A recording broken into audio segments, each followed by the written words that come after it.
Hey there everyone, welcome back to Utility Sports, and in today's video we are finally covering my version 1.0 NBA draft big board for 2023. This has been long awaited, long anticipated on the channel. There have been a ton of comments asking when my big board is going to drop, and here it is finally. And today's a very special reason as to why it dropped in this video. This is actually my 1000th video here on YouTube at Utility Sports. So it's been absolutely an incredible journey, over 17,000 subscribers. I would have never guessed we would have gotten to that point, me and my co-creator Austin. It's just insane with how many videos we have up on the channel, how much work has gone into this channel. And I think this is one of the perfect videos to showcase that, right? It took me hours and hours and hours to put together this video, to put together the graphics and just lay out my big board for the first time this year. There's a lot of moving pieces yet, which leads us into the video preview here. First of all, this is not a mock draft. This is not the range in which I think players will get drafted. You're going to see guys in the top 20 that are probably going to be second round picks, some of them. Again, this is not a mock. This is how I value the players in terms of how good I think they're going to be in their NBA career, not where they get drafted. We do have mock drafts up on the channel. Make sure to go check that out. I'll try and link one here as well with a card. But this is my individual big board. It's recorded before March Madness. This video is going to come out on February 28th, 2023. So I'm very excited about it. But, there's a lot that can change between now and the actual NBA draft, which is why this is a version 1.0. And I just hope you guys have fun with it. Enjoy this. Let me know your thoughts down in the comment section. It's completely okay to disagree, but just because somebody looks at a prospect a little bit differently than you doesn't mean you have to get all up in arms about it. But I'm very excited to be presenting my actual big board here. And starting at number 30, we have forward Arthur Kaluma from Creighton. He's a 6'7" wing, sophomore for Creighton, and he's having an okay season for himself. 12 points a game, 6 boards a night as well, a little bit over an assist and a half a game. I think the defensive metrics are a little low for what I was kind of expecting and hoping from him this year. Earlier in the season, I thought that he could potentially slip into my top 20, and it just seemingly at this point is probably not going to play out that way. In fact, I'm pretty far away from that as a final conclusion. 30, here's kind of the spot in my big board where I start to feel like it's less and less and less talented. Obviously you would think, okay, yeah, further down the big board, obviously, but this draft is so incredible that all the way up through like 25, I felt really good about every prospect I was putting in terms of the talent that they have and how they're going to translate to the NBA in some way. Kaluma, I think that the size, the potential upside as a shot maker, he's starting to flash that a little bit more and more for Creighton as the years have gone by. Last year he shot 27% from 3. This year 31.8% from 3 as I currently record. So he's taken some of those necessary steps forward on the offensive end. He's been a key part for them as well, next to Baylor, Shireman, Ryan Kalkbrenner. So Kaluma, I think, is going to have a nice long NBA career. Probably not ever going to push for being a 15-point per game scorer or anything like that at the NBA level, but rotational wing is kind of what I see from him, and that's pretty good value, especially since I expect him to be a second round pick. You're looking at a pretty nice pickup for a guy who I think is going to have a pretty decent career in the NBA. 29, here's a guy I like quite a bit, Noah Clowney. He's an undersized center, and I very firmly believe he's going to have to play center at the NBA level. He's just not skilled enough to be a 4. So I think he has to be kind of locked in as a backup big in today's NBA, and he's going to earn that role based off of effort and hustle rebounding. That's really what he's best at. You see he's averaging almost a double-double, 9.8 points per game, 8.2 rebounds a night as well for the Alabama Crimson Tide, and he's shooting rather well. And it's kind of funny, the Nate Oates style of offense where it's all about good, efficient shots, whether that means it's a 3-point look that's open or a shot at the rim. Noah Clowney kind of epitomizes that with his shot selection. He shoots about 6 to 7 times a game. Half of them are from 3, half of them are in the paint. He is basically Nate Oates' perfect player when it comes to shot selection. You see he's shooting 47.7% from the field, 26% from three. If you do the math there, his numbers are nearly 65% from inside the arc. So he's been very efficient around the rim, kind of what you'd expect for where his shot selection comes from inside that three-point arc like I talked about. He's shooting 65% from the line. There's definite improvement for a player like Noah Clowney. I think he's got to get in the gym. He's got to work on his shot, refine some of his mechanics for sure. But there's a lot of things you can't teach, and effort, hustle is one of those things. Noah Clowney is one of the guys that realizes, hey, there's only one basketball in every single game we play, and I feel like I'm the guy who's going to be able to come up with it. That's how he operates, and he does a very good job of that. He's been a really underrated part for Alabama, multiple-time SEC freshman of the week, so he's had a really nice season for them there for Alabama, and I think he's going to continue to play well this year. If he has a nice tournament, he could set himself up to go in the top 20, but for me, I don't see him really ascending to my top 20 on my own individual big board, even though he does have some nice components to his game. 28, Ryan Rupert here, and this is kind of a polarizing prospect. I know a lot of my viewers here believe in Ryan Rupert a lot. I understand defensively, he's kind of got the physicals, the athleticism, the length, the size to be someone who you maybe view as a defensive force, defensive playmaker who's going to get out, make some plays. And it's a lot of potential for that. That's the one thing I'm concerned about, though. He just really has not strung together consistent performances. Typically, I'm all in on the NBL guys. I like the style of game out there. I think it translates rather well to the NBA with the pace, the flow of the game. Ryan Rupert, though, I just think he's a little talent deficient. Now, I still think there's upside for him, right? 6'7". I think that the length, the athleticism, the things that you're looking for when it comes to drafting a prospect like Ryan Rupert, there's still some redeeming qualities, right? But when it comes to actual skill set, he's still developing his left hand. He's not extremely confident attacking left. He's had some flashes, some moments this year, including putting Luke Travers on a poster, who was drafted in the second round last year. I think Ryan Rupert is a first-round pick. He'll get drafted in the first round. I'm just not sure if by the end of his career we can say it was well worth that.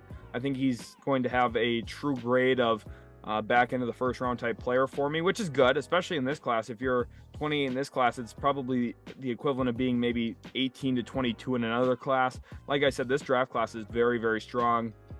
Although Ryan Rupert, offensively, he's just struggled. You look at the percentage splits, 36.4% from the field, 25% from three, with a sub 71% free throw percentage as a forward. It's just not good enough for me to really believe in his offensive game yet.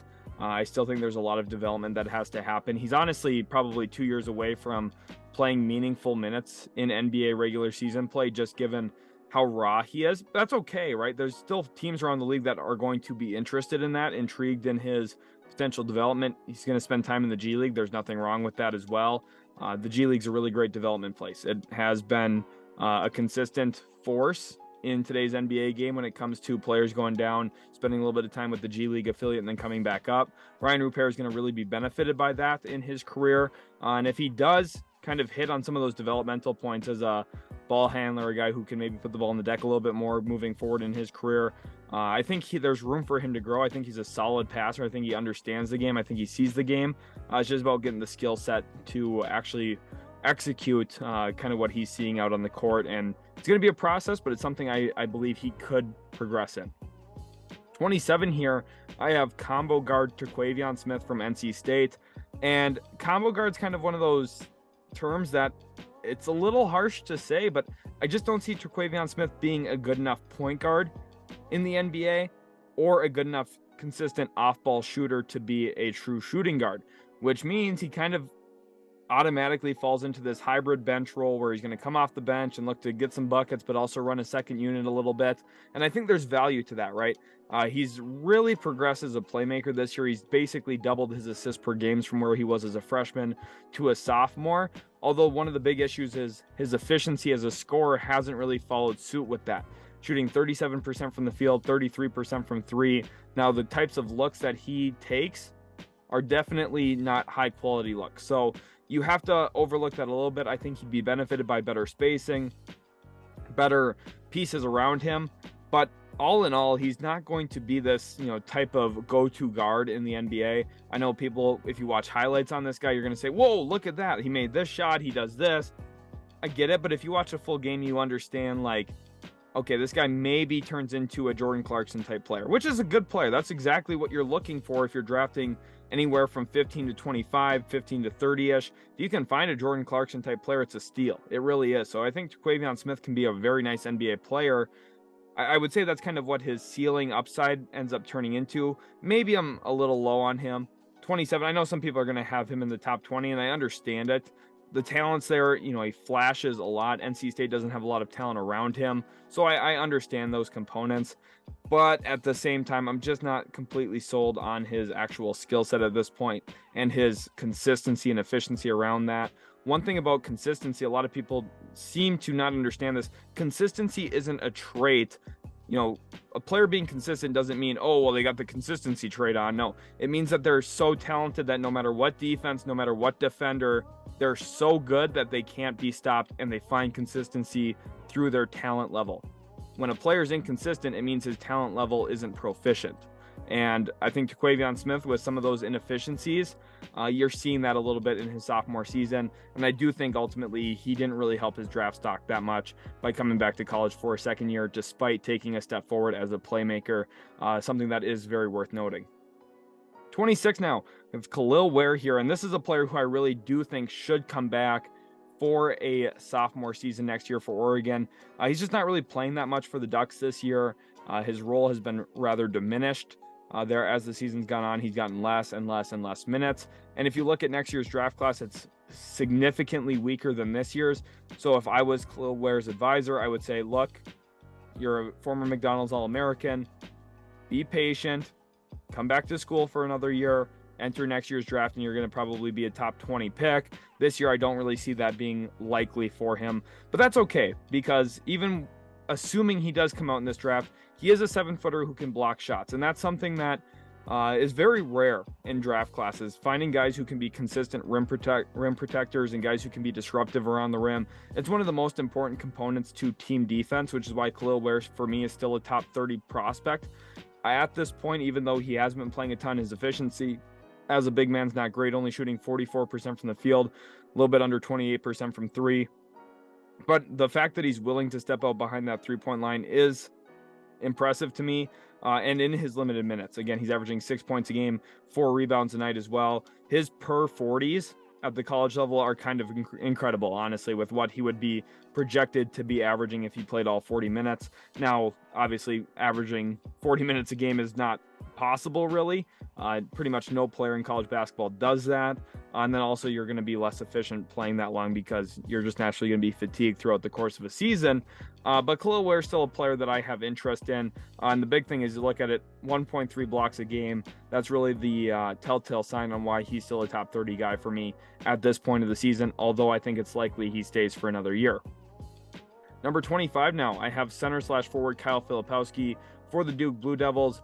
He's a true 7-footer with pretty good feel for the game as both a facilitator and someone who can step out behind the three-point line and shoot with some range. Now, that shooting with range hasn't translated as well as I thought it potentially could this season. He's shooting sub 29% from three, but he is shooting around 43% from the field and 77% from the free throw line. I know a lot of people in the draft community love to use free throw percentage as kind of an indicator on who's going to be a good or great shooter at the next level. I don't think it's a perfect metric at all, especially for players who don't shoot a ton of free throws at the college level. I think there is, a little bit of a flaw to that when it comes to evaluating how a player is going to be at the next level. Free throws are unguarded shots, right? And you might say, well, look, he's going to shoot open shots at the NBA level. Yeah, I get it. But there's also some flaws to Filipowski's game, specifically defensively. I'm not really sure where he fits in. He's kind of a tweener 4-5, where if you have him out there, he grabs a lot of boards right now, but am I consistently going to get him boxing everybody out every single possession? Or are we going to see ourselves in a situation where he kind of gets bullied on the glass by some bigger bigs at the NBA level? And then if he's a 4, how does he guard some of the more athletic perimeter-centric 4s at the NBA level? I think that's where you run into some issues with him, which is why I have him as low as 25, which may be a surprise to some people. Remember, I don't work off of consensus here. I really don't look at anyone else's boards. I don't care what anybody else has to say. about their boards. Not that they're wrong or anything. I'm not suggesting that, but I like to come to my own conclusions on this. This is my own eye. This is my own scouting evaluation, my own talent evaluation. I just don't really see any purpose in basically copy pasting what other people have to say. You know, not that people are wrong. Again, I don't want to make it sound like, oh, I'm right, everyone else is wrong, I don't care what they're thinking. It's just I don't want to be swayed or influenced in a way for some things that I'm not seeing. Now, naturally, I do see some stuff just, you know, on Twitter or whatever, but for the most part, my own evaluation is my own eye and what I'm seeing throughout the course of the NCAA season, and also what I'm seeing on film for these prospects. So I hope you guys do enjoy that aspect of it in these videos. Number 24, I have Keegan Murray's brother here, Kris Murray, and it's really hard to watch Kris Murray and not wonder, wait a minute, is that Keegan Murray playing for Iowa again? Because first of all, obviously he looks just like Keegan, but he also plays a very similar game to Keegan. He just is an opportunistic scorer, scores off cuts, scores off post-ups, duck-ins, does a nice job hitting some open catch-and-shoot threes. Keegan Murray, the big surprise for him, for me in his rookie season, is the fact that he's knocking down the three ball with such regularity, and honestly, he's been so proficient in it. Something I thought he would be a good shooter at the NBA level. I didn't think he'd be as good as he's been. Obviously, playing next to De'Aaron Fox and Domantas Sabonis has really helped him in that regard. But I think Kris Murray's going to have a nice, successful career. Out of all my players, Kris Murray's one of the players I'm most worried that I'm wrong about here. At 24, I feel like I could be very low on him for where his career naturally projects out to be, especially if he takes a big step forward as a jump shooter, kind of like what we've seen from Keegan Murray going into the NBA, with more spacing, more talent around him. Kris Murray operating in a different kind of role than what we've currently seen him in. Last year, playing with Keegan, he shot about 38% from three. This year, he's down to 34%, kind of taking on a bigger role, but he is still efficient, nearly 50% from the field, 75% from the line. And look at that, a big 20 bomb per night here, 20.2 points per game, and also 8 boards a night as well, 2 assists nearly. He's been a very, very good player.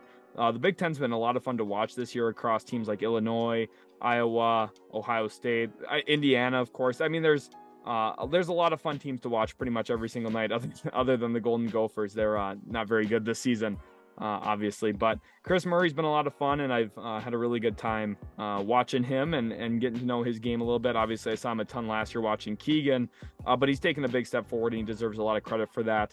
Being 24 in a stacked class is not a knock on him at all, and in fact, I feel like maybe he could be higher. And as I go into maybe my version 2.0, version 3.0, and then ultimately the final version, it's very possible he climbs up the board quite a bit. 23 now, Dillon Mitchell, forward from Texas. And this is going to be one of those that people pause the video and say, wait, really? This guy has Dillon Mitchell 23rd.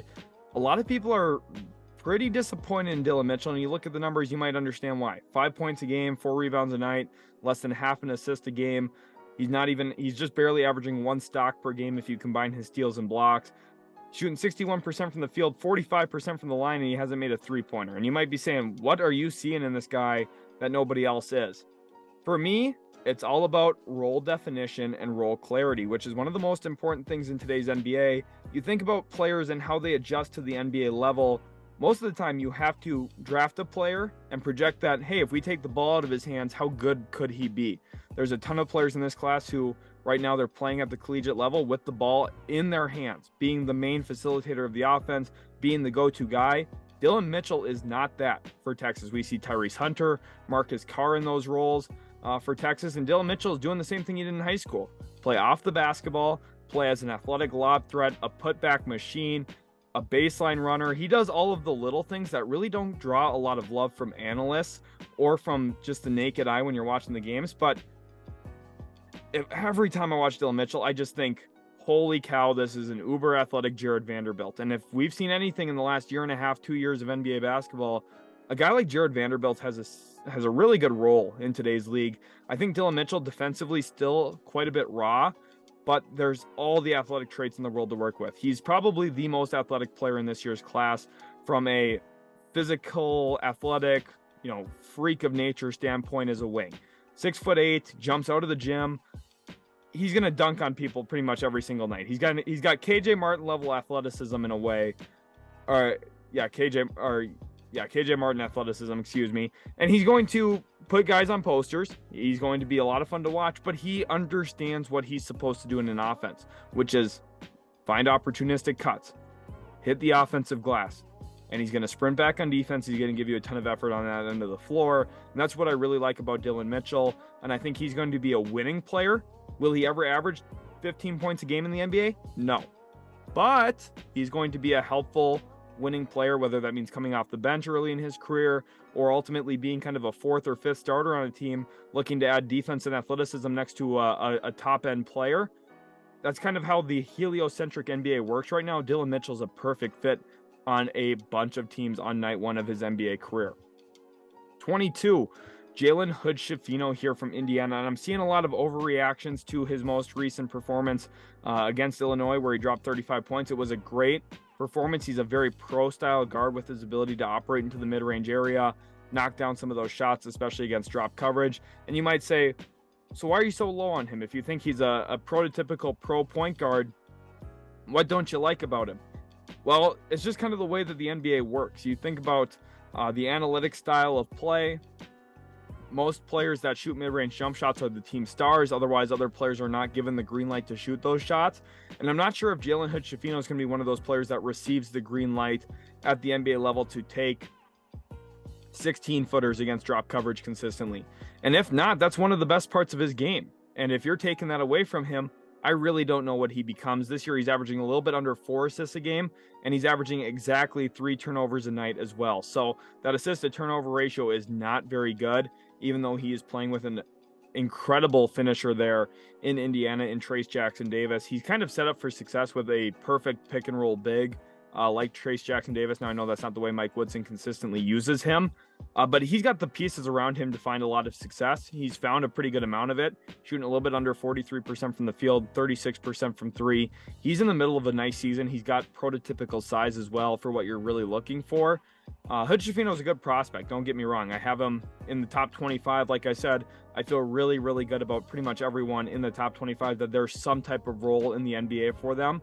Jalen Hood-Schifino, for me, he's either going to be a low-end starter or maybe a high-end bench piece, which is not a knock on him. That's very tough to be in the NBA. To be a consistent minutes getter means you're a good player. So that's where I kind of see Hood-Schifino. I don't see the high-end potential in him like some other people are seemingly starting to project. He's had some really awesome games. He's been much better as the season's gone on, but I just don't project him to be this flame-throwing shooter that can, give you 20 a night at any point of his career. I would just be pretty shocked if he ever got to that level of performance. 21, I have Jett Howard, and this is maybe going to ruffle a little bit of feathers here. For the Michigan Wolverines, he's had a nice season. 6'7", he's averaging over 14 points a game. He's really benefited by a lot of their Zoom series actions, where he's kind of taking handoffs around the top of the key and kind of naturally starting with a little bit of force downhill. He also does a really good job in Juwan Howard's system of catching on the go, finishing at the rim. That's been a huge part of Wolverines basketball, which makes it hard to evaluate because sometimes these guys are getting schemed open, but sometimes just how good they are as players also helps them in those moments when they are schemed open in a certain way. They always find the ability to take advantage of that. Now, Jett Howard's starting to struggle a little bit more as the season's gone on here. His efficiency's trickled down just a little bit, down under 42% from the field, but he is shooting 37% from 3. And with some good size, he's a player who I see sticking around in the NBA for a long time. This is the thing as we go through this board. I don't want people to think, oh, wow, 21, that's so low. What a knock on him. This is a loaded draft class. I think Jett Howard's going to be a good player. I just have some concerns about the physicality, the athleticism. We're looking at a 6'7" wing here who averages less than 3 rebounds a game.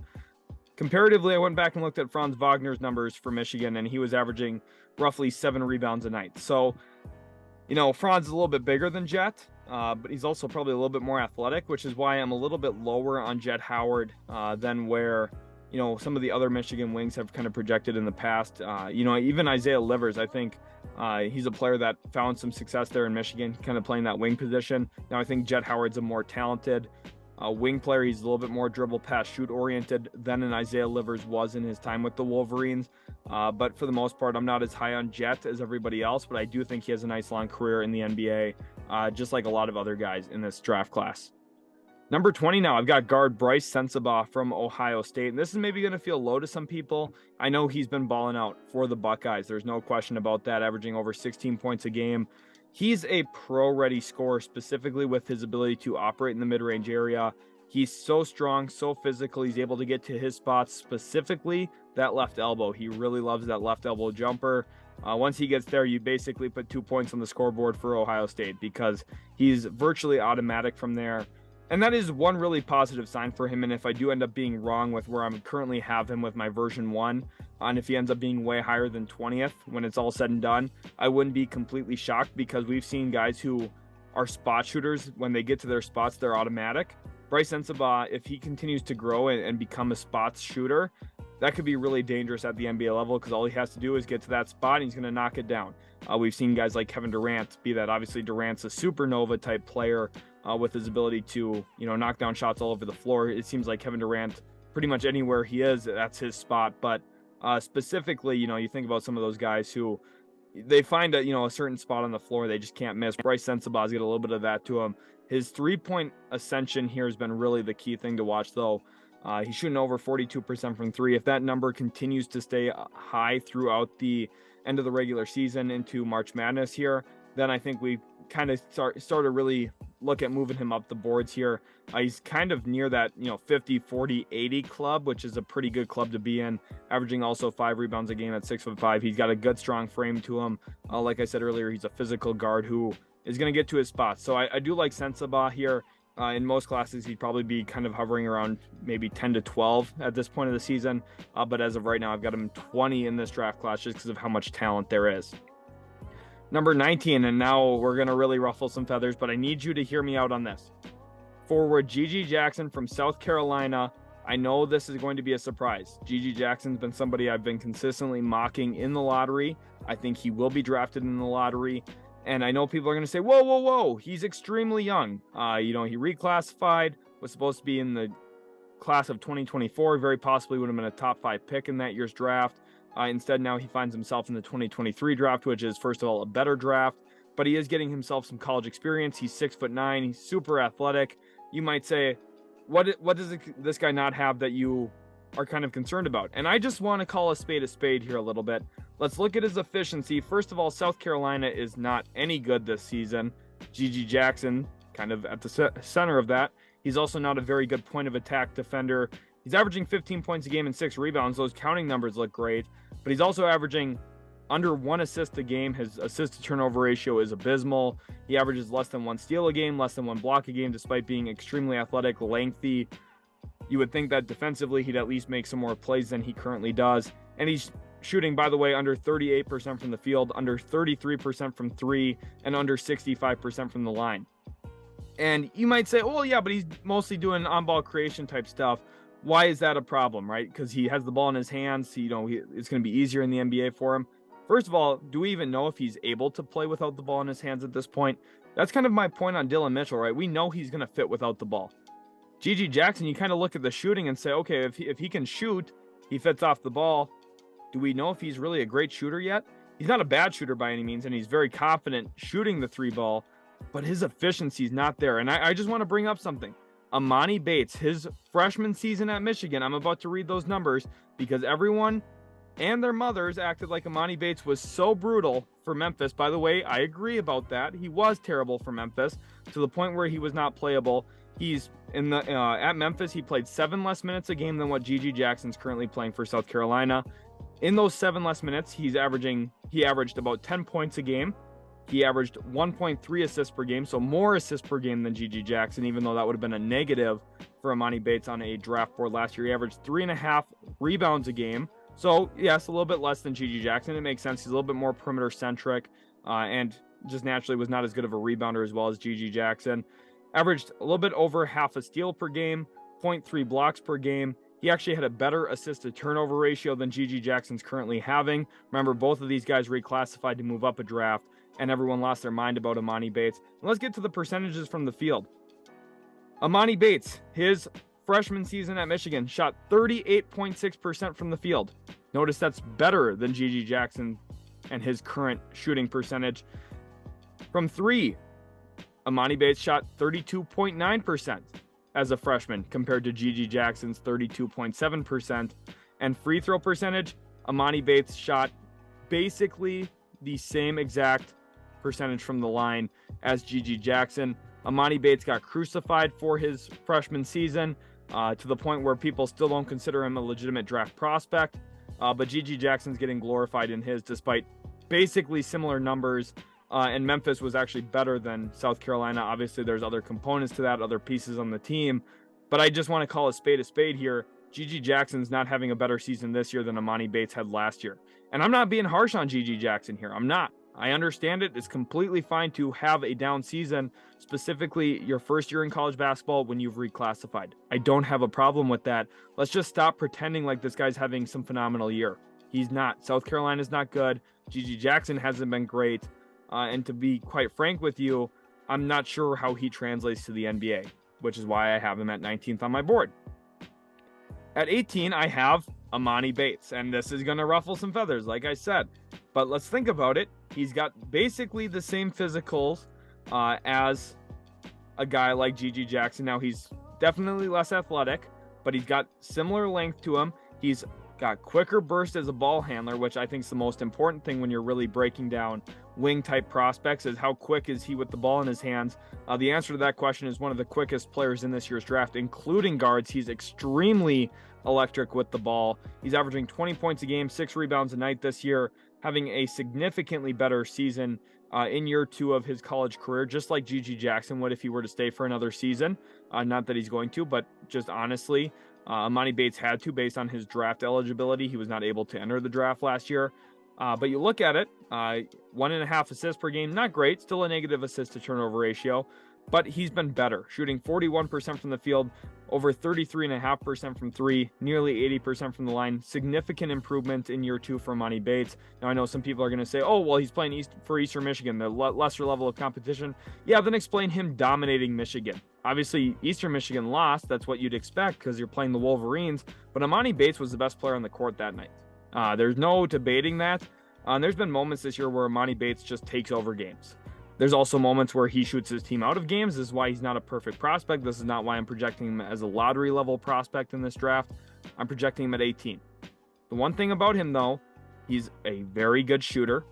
If you look at all of his percentile ranks for catch and shoot, deep range shooting, he ranks very highly in percentiles when it comes to his ability to actually knock down 3-point shots.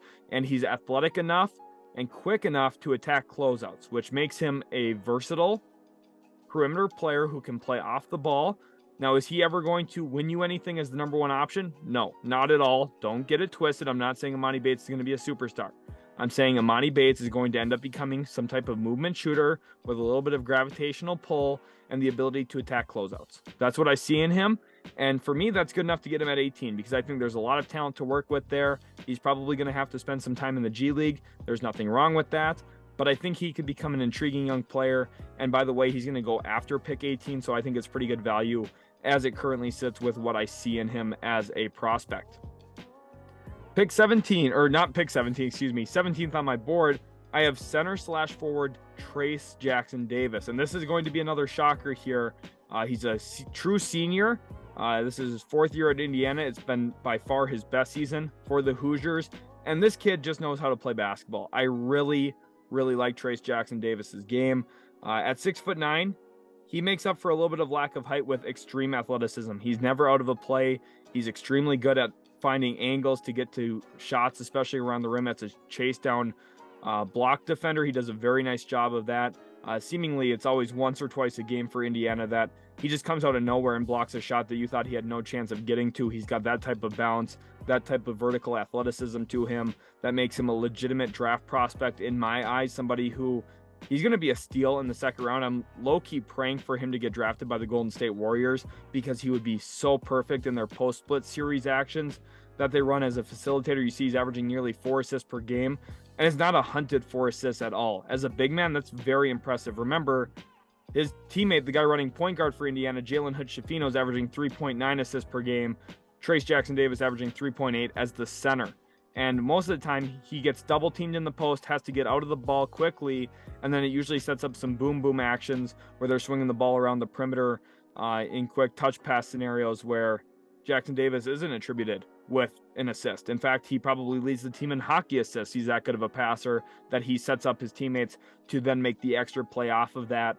He's just been a double-double machine this year as well for Indiana, consistently finding the better of pretty much every single big man matchup, night in, night out. He's shooting 57% from the field, 68% from the line, nearly 3 blocks a game. He's a perfect center. You think about what Dwight Powell does for Dallas right now.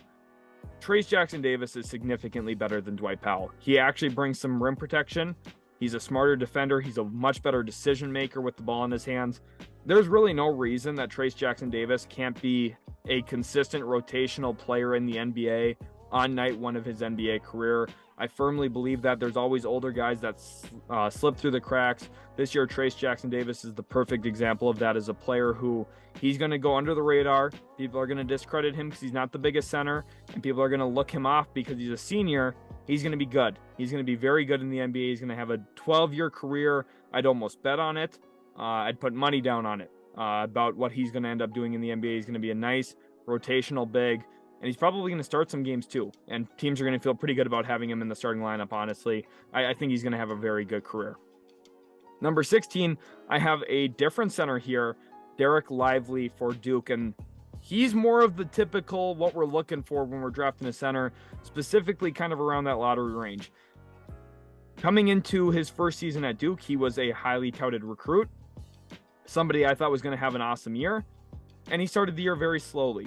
But as time's gone on, he's gained more and more of Jon Scheyer's trust there at Duke.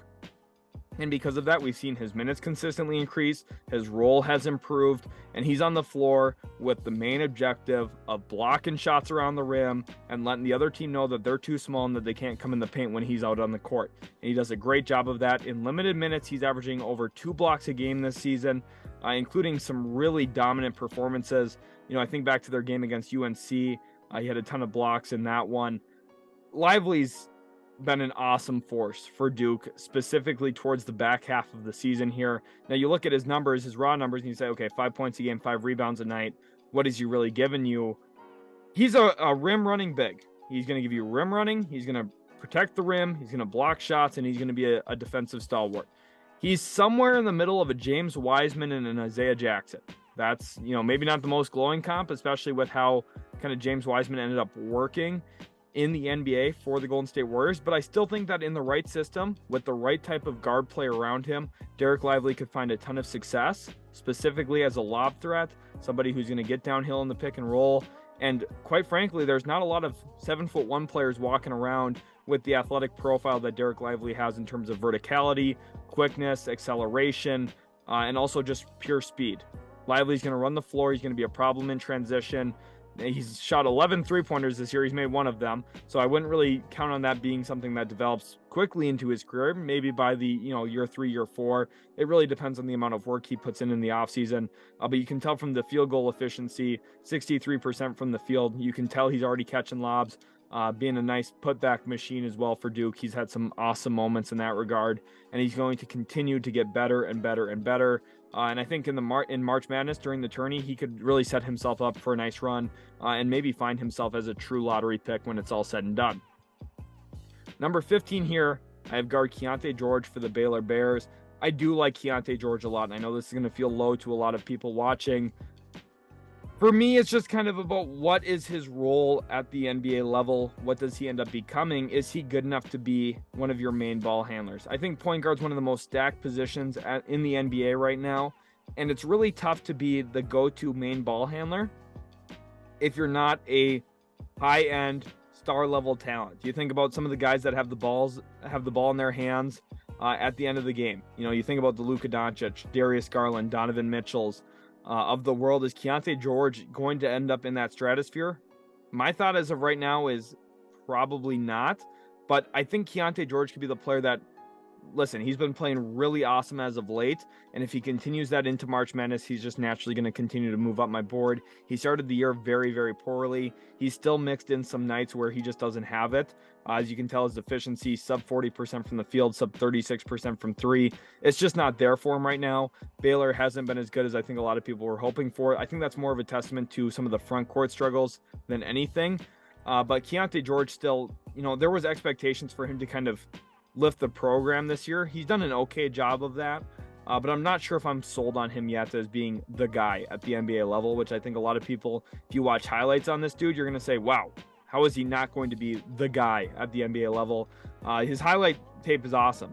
Some of the shots he hits, you think about one of those fading corner threes that he hit, I believe, to end the first half of a game earlier this year. He's a good shot maker. Worst case, he ends up being a really good bench scorer, which is great, right? That's a good floor to have, which is why he finds himself top 15 in a stacked class for me. And that's the low end right now. I don't really see him moving below any of the guys I have below him, unless Dereck Lively maybe explodes during March Madness. That's really the only way I can see that being a possibility. I think Keyonte George has more room to ascend on my board at this moment than he has room to fall. This is kind of the low end of where I'd potentially put him when it's all said and done. I think probably ends up above 15, but as of right now, this is where I had to settle on with him. Number 14, I have Dariq Whitehead, and you might be wondering, okay, so you have George lower than Whitehead. What's really the rationale behind that?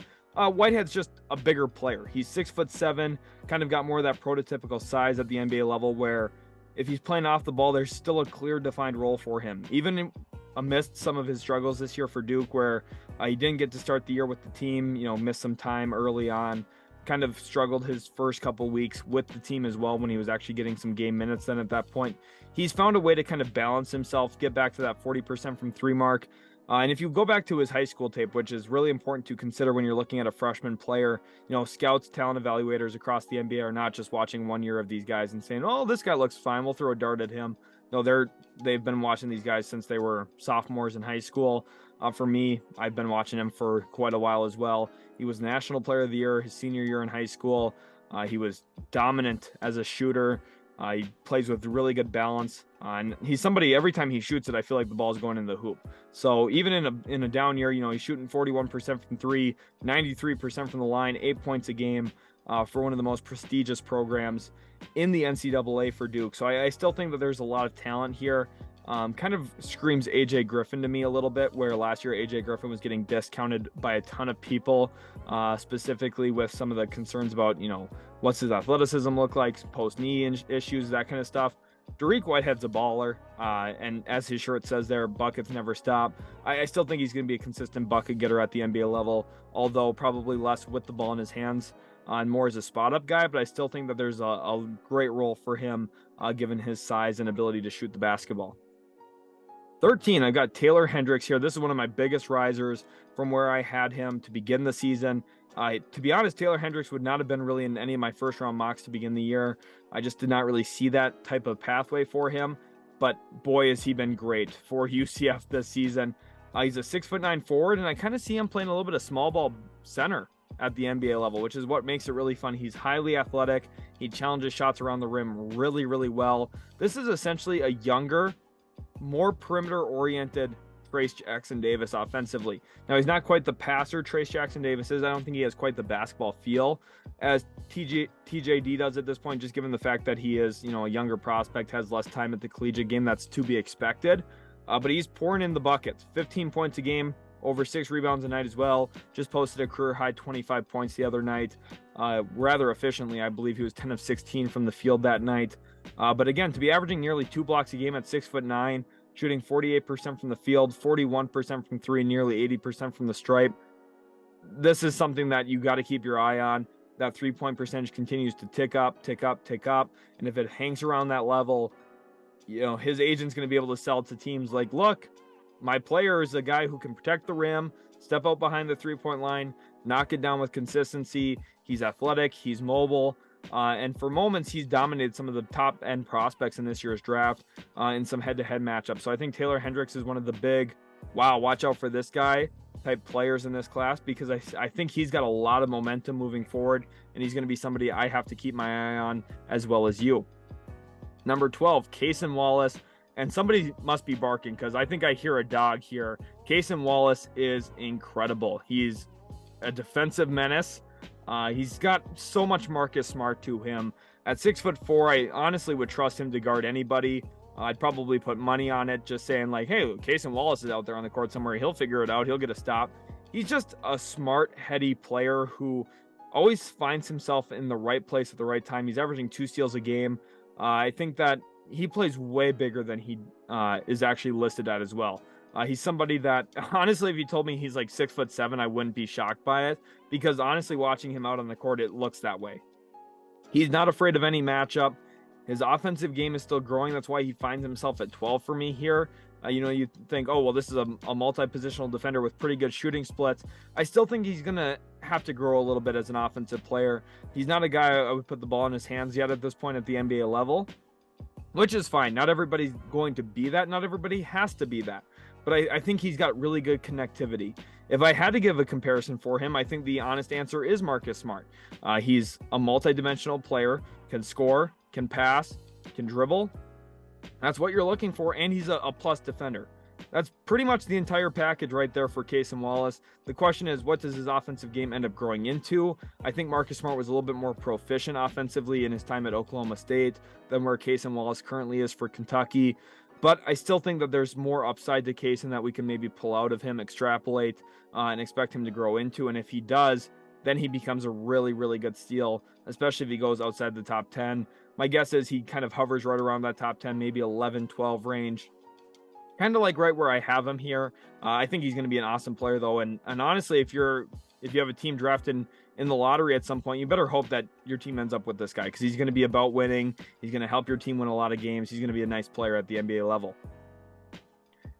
11 now, I have guard Nick Smith Jr., and this was one of the harder players in this process for me to place at this spot. Obviously, I've evaluated these guys. Coming into the year, I had Nick Smith Jr. as, a top 5 pick for me. A player who I thought was going to be a lock to be up there. He's struggled with some knee issues, which is ultimately what has bumped him down my board a little bit. In limited time, his play's been improving. It's been better as of late, specifically for the Razorbacks. He's been a really nice piece for them in the last couple of weeks when he's come back from missing some time with that knee issue like I talked about. And he's got the prototypical size you're looking for, 6'5". Now he is a little light. He's pretty skinny. He's going to have to put on a little bit of muscle, but that's pretty typical for a lot of freshmen at the collegiate level. Usually they'll have to, bulk up a little bit transitioning to the NBA. But he's got good feel. That 1.5 assists per game right now is pretty surprising, because he's a better passer than that, than what that number indicates.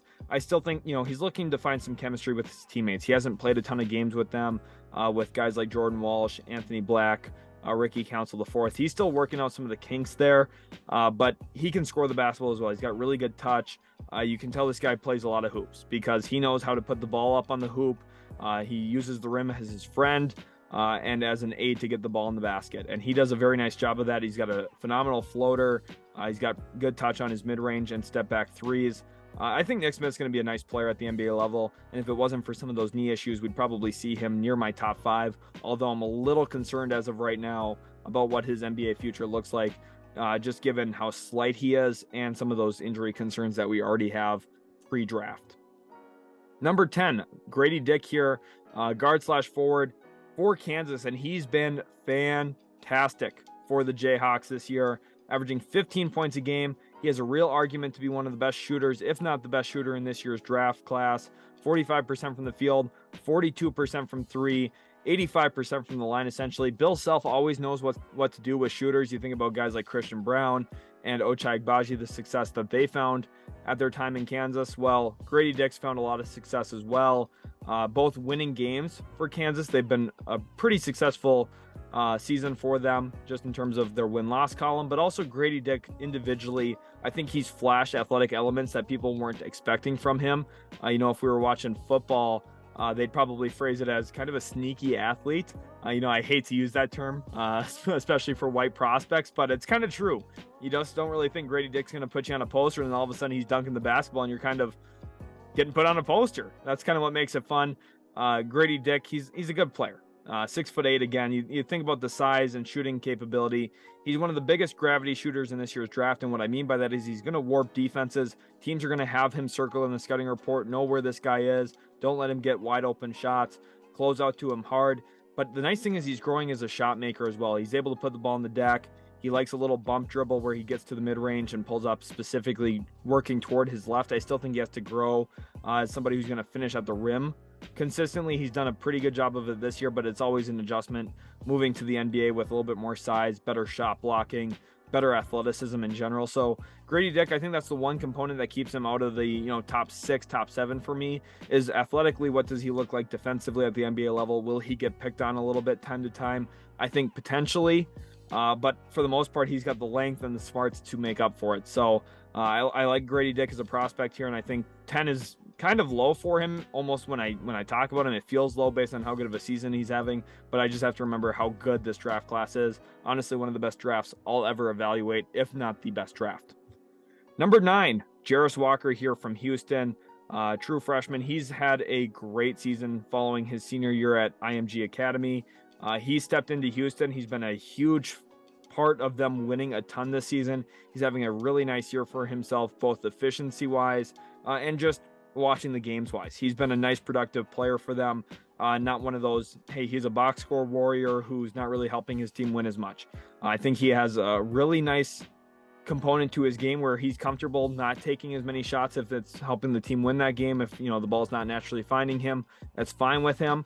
But he's got the skill set and he knows what to do with the ball when it does find him. He's got a really good post fade set. He's also shown some face up capabilities. He moves well without the ball. He knows how to post up as well. And I think one thing about him is there's not a lot of 6'8", 240-pound prospects in each draft class. And he's more skilled than Rui Hachimura was coming out. Jarace Walker, honestly, this is probably one of the more widely debated ranges for him. Some people I know think of him as maybe a top 4 or 5 prospect in this year's draft. Some people look at him maybe just as a safe lottery pick. I like him a lot. This 4 through 12 here, 3 through 12. I had a lot of issues ranking these guys, especially at this point of the season before March Madness. I think Jarace Walker is going to be really good at the NBA level, just like a lot of these guys. So it's not a knock on him having him at 9. I just feel like, look, really good player, strong, physical, is going to be able to guard multiple positions, and he's been productive. And that's pretty much checking off every single box. I don't really have a huge critique on him. It's just maybe knock down some of those free throws, right? 61% from the line. But outside of that, I think he's got to grow as a playmaker a little bit.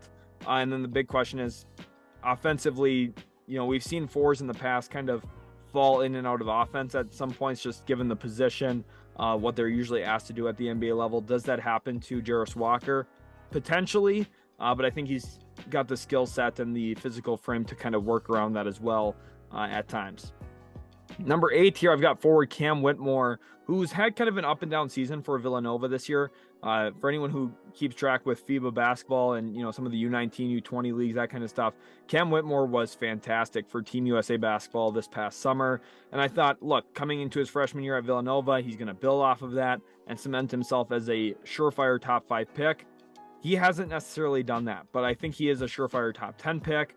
I'd be surprised if he goes after pick 8, which is where he ultimately finds himself on my board. A 6'7" wing with elite, dynamic downhill athleticism. He's probably the best dunker in this year's draft class in terms of actual ability to find and create dunking opportunities for himself. Some people are going to argue the Thompson twins. There's obviously, a debate for that, right? Scoot Henderson's going to get his fair share of opportunities as well with his athleticism. But Cam Whitmore, he's been pretty good this year, even with some of those ups and downs, only shooting 33% from 3. But you think about, different coach in Villanova. Justin Lewis missed a good amount of the season. Cam Whitmore really was kind of on an island out there by himself, doing a lot of the heavy lifting for that team. And since Lewis has returned, his efficiency's picked up, his overall plays picked up quite a bit. Villanova's been better, of course, as well. So I think Cam Whitmore's still an intriguing prospect for me. And I think on a bigger NBA court with more spacing around him, his downhill slashing ability and ability to kind of overpower guys at the rim is going to be even more amplified than it currently is at the collegiate level, just because the court's bigger and there's more talent around him. Number 7 now, I've got forward/guard Ausar Thompson from Overtime Elite playing for the City Reapers. He's a 6'7", kind of hybrid forward guard, able to pass a little bit. He runs in transition a ton, extremely athletic. Athleticism is kind of the main MO of this guy. He's a freak athlete.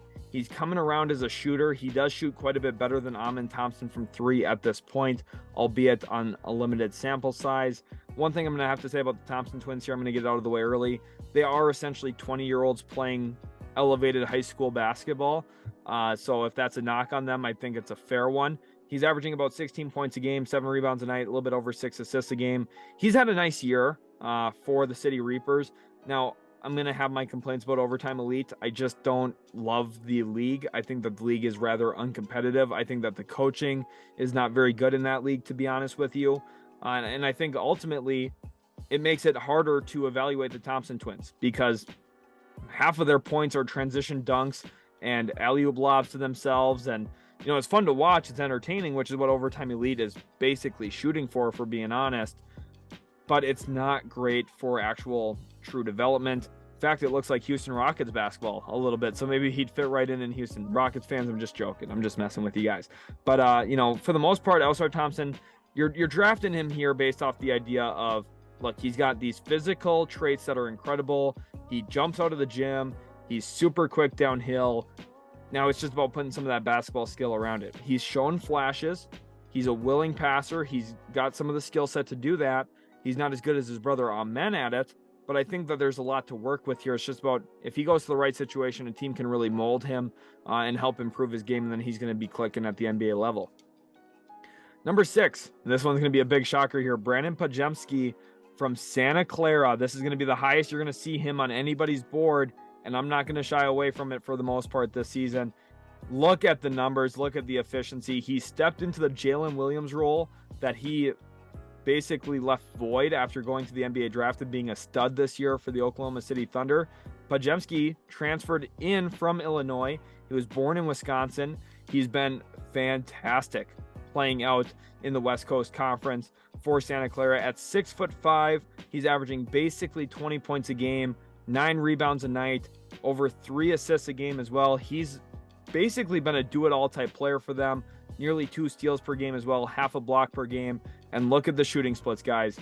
49% from the field, 44% from 3, and 77% from the line. He's been fantastic when it comes to efficiency. He's a left-handed player. You know, he's kind of the curly-headed assassin for Santa Clara this year with his ability to shoot the basketball. He's basically Luke Kennard. Honestly, the shot form looks semi-similar to Kennard. And every time he shoots the ball, I just feel like it's going in. You might say, oh, well, West Coast Conference, you know, what type of competition is that? There's some good teams over there. Now, they're not great teams, right? It's not a Power 6 school or Power 6 conference, but they're still good competitive teams. I think it's a growing conference. Of course, Gonzaga, for the most part, has always ran that conference. But Santa Clara has been really solid this season. I think Podziemski has been really the main force in that. You just don't luck your way into 29-3 with good efficiency. It's not like he's up there chucking shots. He's been really, really dominant for Santa Clara. He's got a really nice runner, and he's got so much touch. You can tell how many repetitions this guy's put in the gym working on his game because of the way that the ball sits on the rim. It's just, you know, he's kind of the epitome of dribble, pass, and shoot in this draft class. You think about some of the guys getting drafted really early in drafts now, specifically by a team like the Oklahoma City Thunder, where GMs are valuing players who are skilled in a way that the moment they catch the ball, they're a shooting threat out on the perimeter. That way it helps your team spacing. But in addition to that, they're capable of beating their guy off the dribble. And once they do that, if they draw a second defender, they also have the capability to put a pass on time, on target to help a teammate score. Brandin Podziemski really is an example of all of those things in one player. And I know 6 is going to sound really high for him. In my most recent mock draft, I had him getting drafted, I believe, 22nd overall. I think I'm ahead of the curve on this kid. I think he's going to be really, really good. I think he'll be an all-rookie selection next season. You know, of course, we're going to have to factor Chet Holmgren into that discussion as well next year. But Brandin Podziemski is going to be, I think, one of the biggest steals of the draft if he goes outside the lottery. And honestly, if there's a Jalen Williams type ascension coming in his direction, I think it's really well deserved. In fact, I think he's better now than Jalen Williams was at this time last year. So that's what I see in Podziemski. I think he's going to be one of the steals of the draft, and I think he's going to be an awesome player you got to keep your eyes on. Number 5, Anthony Black here, and this one maybe is going to be a little controversial as well. Anthony Black, for me, you can tell I really, really prefer playmaking feel and people who can see the next play, see the next pass. Anthony Black's all about that. He's had some marvelous passes this year, for Arkansas. And I think you put him on an NBA court with more spacing, more talent around him to finish some of those plays. You know, there's been times this year where should be assists end up being drop passes out of bounds or missed layups, missed jump shots. At the NBA level, he's going to be really, really good. Look at the numbers here, nearly 13 points a game, 5 rebounds a night as a guard, by the way, at 6'7", and over 4 assists per game. He's got a positive assist to turnover ratio. He's averaging 2 steals a game. Before the season, I was calling him one of the best defensive playmakers in this year's draft. He's got an incredibly long wingspan. He's going to be a defensive menace and a stalwart, somebody that's irritating to play against because he's going to get his hand in the passing lane. He's going to be disruptive at the point of attack. The big question is the shooting from behind the three-point line. If his shooting had stayed north like it was early in the season, this becomes a no doubt. People don't even bat their eye at him being a top 5 guy, in my opinion. Now, the fact that shooting's come back down to earth, he's shooting only a little bit over 31% from 3, that maybe raises some eyebrows, right? And you might wonder, well, what puts him above a guy like Podziemski then, who is shooting significantly better from 3? I think he's a more anticipative passer. I think he understands how defenses are going to rotate. He's able to fit the ball in some really tight windows. Anthony Black, there's an argument to be had that in all of college basketball right now, he's the best passer in the college game. Now, obviously, you might say, well, yeah, Scoot Henderson's not in college, and neither is Thompson. That's exactly my point. You know, there's guys who have other passing upside in this draft that are not named Anthony Black, but those guys aren't in college. Anthony Black's a fantastic passer at the collegiate level, and when you put him with more talent, more spacing on the NBA court, he's going to be even better in that regard.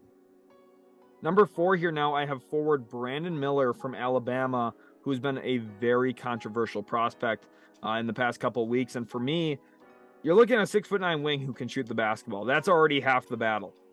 Most teams are looking for size and they're looking for shooting. The fact that you have a 2-in-1 type prospect with that here in Brandin Miller makes him somebody who's not going to leak out of the top 7 of the NBA draft, even with some of these legal concerns, unless something really serious ends up happening with his status and potentially his NBA future comes into question. But nearly 20 points a game, 8 rebounds a night, 2 assists a game. He's been fantastic. I just did a scouting report on him on the channel where I really deep dive and break down his entire game, what he's great at, what he's not great at. So I'll try and put a card for that here. Make sure to check that out. But Brandin Miller's been really good this season and well deserving of a top 4 spot on my big board, which brings me to 3 here. And this player's recently climbed back up to 3. If you would have asked me a couple weeks ago, I would have had him probably down at 4, maybe even 5. But probably not 5, probably realistically 4. But at this spot, I've moved him back up to 3. And I'm trying not to overthink this here. This season has been a little up and down for him in some regards. He's not an elite scorer, and I don't think he's anything close to that yet. Again, you can say the same thing we said about his brother Ausar. We're talking about a 20-year-old playing glorified high school basketball here. But he is 6'7". He's probably the shiftiest, if not the second most shifty player in this year's draft class. He's got the ball on a string. He's got an extremely tight handle. He's dynamic. He's got wiggle in his game. He's going to be able to get downhill. When you have somebody who can handle the ball and is extremely athletic with all the physical tools you're dreaming of as an NBA GM, it becomes very difficult to not draft the guy top 3 when he's there for you, specifically 3rd overall, like he will be in this year's draft. I think Thompson is going to have a ton of scouts salivating with the idea of, hey, let's let our coaching staff develop this kid. We're going to turn him into one of the premier guards at the NBA level. 6'7", size is so important at the NBA level. No matter what your girlfriend says, it's important. Size matters because, a guy like him, he has passing angles open to him that other guards do not. Simply because he's bigger, he can see over his defender. And if you don't think that's realistic, you got to go watch some JV basketball games because you'll see smaller guards be unable to make certain passes because they're just smaller. That's just the way it is.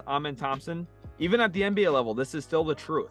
Guys who are bigger than the guy guarding them are just playing with a huge advantage. And Thompson's going to have that advantage on most nights in the NBA right now. Obviously, there's been more big guards in the NBA as of late. You think Ben Simmons, who right now has been kind of getting trolled everywhere on social media, but Luka Doncic, LaMelo Ball. There's been, kind of a forthcoming of big guards, and I think Amen Thompson's the latest version, although his game is predicated off of dynamic athleticism, flashy passing. Now, I don't think he's the best floor general yet. I don't think he's the best playmaker because I don't think he reads the floor as well as some other prospects in this draft, but I think he's got all of the tools, and with some development, some real attention to detail on film, he has the potential to grow into arguably the best passer, best playmaker in this year's draft. But here's the guy who I actually think is the best playmaker, and that's guard Scoot Henderson for G League Ignite. He is so good. I have a scouting profile of him up on the channel as well. I mean, he's just incredible. He is, as a facilitator, his ability to make high-level reads. He understands, hey, if I get to this spot on the floor, the defense is going to rotate this way, so I'm going to leave a little drop-off pass here because they're going to rotate off of this guy to go help over here, and I'm going to have a wide-open layup for my teammate. No one else in this class is making reads like this at this point. Scoot Henderson's been fantastic. I know he's not the biggest guy in the room. He's only 6'2". I just raved about how important size is, and now I go and say, oh, a 6'2" guard is better than a 6'7" guard. It's because he's more skilled. He's a way better shot maker than Ausar Thompson. You might say, well, he's only shooting 27% from three. What do you mean? Well, he's playing against men in the G League Ignite, where he's playing against actual pro players, and Amen Thompson's playing against guys significantly younger than him for the most part, and guys who are 18, 19 years old compared to 20 years old or 30 years old for some cases. When we're talking about Scoot Henderson, nearly 19 points a game, he's been the showstopper for G League Ignite. And if you find yourself saying Scoot Henderson shouldn't be the second overall pick, please go back and watch that first game between G League Ignite and the Mets 92, and then come back and tell me if you still believe that. Scoot Henderson should be the second overall pick in this year's draft. This is not something you need to overthink. If you're watching Scoot Henderson film, the whole thing should be, I want to watch this to have fun. I want to watch this to know exactly what to expect at the NBA level. I'm not changing my mind on him being the second best prospect in this draft. And the only reason he's not number one, because in probably 8 out of 10 classes, maybe even 9 out of 10 classes, he would be, it's because we happen to have the best prospect of all time in this year's draft. And I don't say that with any concern about any other prospect ever. I don't care if you bring up the name LeBron James. I understand LeBron James was, the chosen one and everything he's getting labeled as. Victor Wembanyama supersedes all of it. And if you want to know how I know that, the taller player always gets drafted first. Hakeem Olajuwon was in the same draft as Michael Jordan. Which one got drafted first by the Houston Rockets? It wasn't Michael Jordan. Size matters, like I said, for number 3 for Amen Thompson. Victor Wembanyama at 7'4", with his skill set, what he's doing overseas right now in the French Pro A-League, it's just incredible. He's shooting 47% from the field, 81% from the line, averaging 22 points a game, nearly 10 boards a night.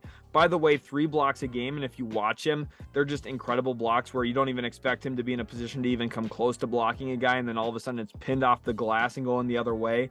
He is such a dynamic game changer.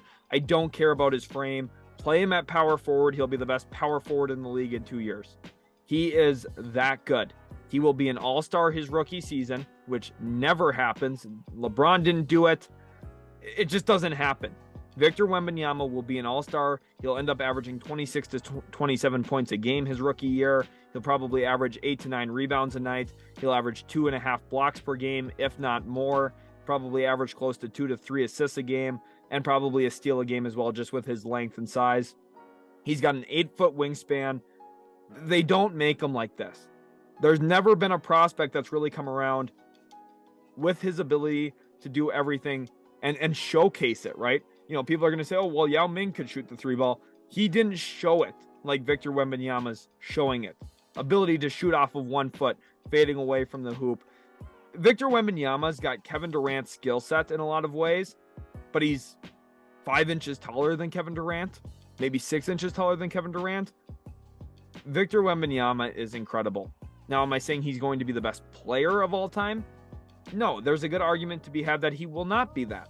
I'm saying he is the best prospect of all time. If you lined up every single player who's ever played in the NBA and they're all 18 years old, Victor Wembanyama would be the guy that every executive circles, every scout would pick, first overall, out of everybody ever drafted in the NBA, Victor Wembanyama, without hindsight, without knowing how their careers would play out, if you look at him from just purely a prospect perspective, Victor Wembanyama would be the first pick in the draft 10 out of 10 times. There's never been a player like him. There likely will never be a player like him again.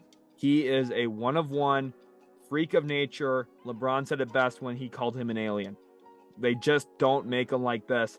And it's a pleasure to be able to scout and evaluate Victor Wembanyama here on YouTube. It's honestly to the point where everyone knows how good he is that it's not as fun to talk about it even. But he's just unbelievable. So I hope you guys continue to enjoy watching Victor Wembanyama, the best prospect to ever step on the face of the earth when it comes to basketball. Thank you so much for watching. I hope you guys really did enjoy. Make sure to leave a like, subscribe to the channel for more, and also leave a comment. Let me know your thoughts on my big board version 1.0. I'm sure there was a lot of things you weren't expecting in terms of where I had players ranked. I hope you guys did enjoy this video, though. It was a lot of fun to record. Remember, 1,000th video on the channel. Make sure to leave a like, subscribe to the channel, and we'll catch you in the very next Utility Sports video.